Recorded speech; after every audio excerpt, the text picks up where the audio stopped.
Okay, for 10b, we have another piecewise function. First, we're going to answer these questions. On the test, you're always going to have these parts, which will just be evaluating, and then you'll have the graph that you'll do second. So for this, f of 0, you got to look at the conditional statement, and that's going to tell you whether or not you're going to use that equation. 0 is only included on the second one. So I'm not going to use the first one, I'm going to use the second one because 0 is included. Which means I'll put 0 into the x here. That's going to be 0 squared equals 0. For b, we want to do f of negative 3. Negative 3 is less than 0. Therefore, I'm going to use the first equation this time. So 1 plus negative 3 is going to be negative 2 we get for the answer. F of 2/3. 2/3 is greater than 0, so we're putting it into the second equation. 2/3 squared. When you square a fraction, you square the top number and bottom number, and we get 4/9. For d, f of negative 1/2. Negative 1/2 is less than 0. We put it into the top equation. 1 plus negative 1/2. And then when we subtract that, we'll get, that's 2/2 minus 1/2, you'll get 1/2 for the answer. So that would be your parts A through D. Now let's take a look at the graph.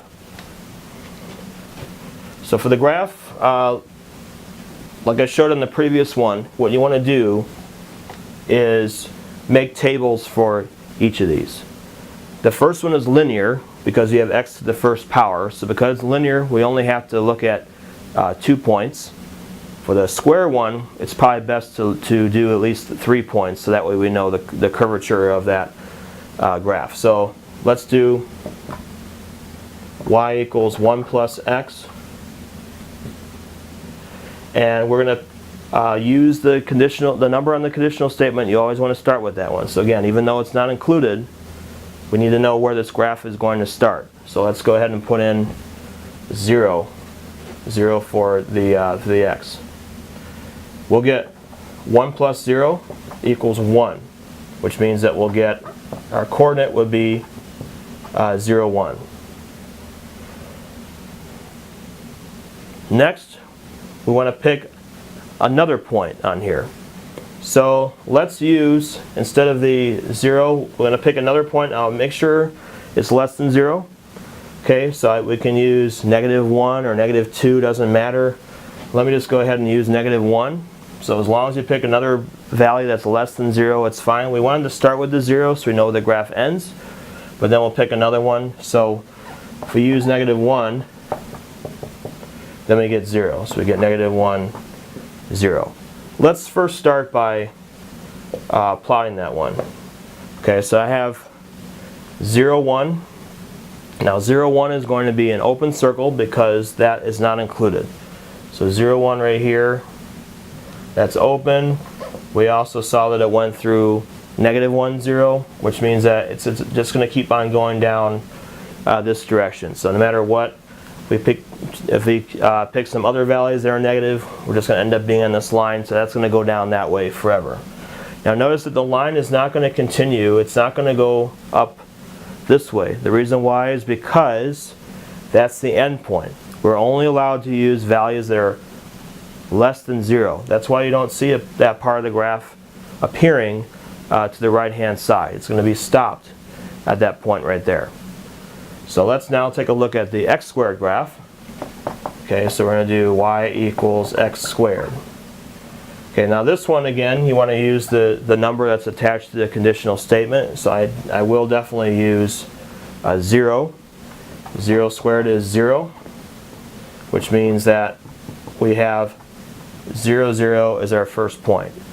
Then we're just going to pick a couple other numbers as long as they're greater than 0. So we're going to use 1. So 1 squared is 1, so we get 1, 1. And then we'll use a 2. And we get 2, 4. So you'll notice I'm using at least 3 points here, because if you'd only use 2, again, you might mistake that for a line.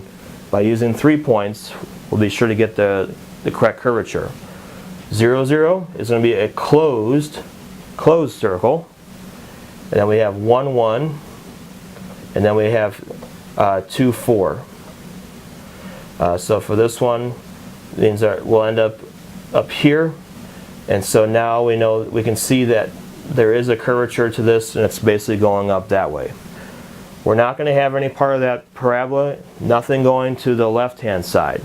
It's going to stop at this point. It's stopping there because, again, we're only allowed to use values that are greater than or equal to 0. So the graph is not going to continue and go up that way, because then that would be using negative x values. We have to follow what the conditional statements tell us. So this would be your correct graph.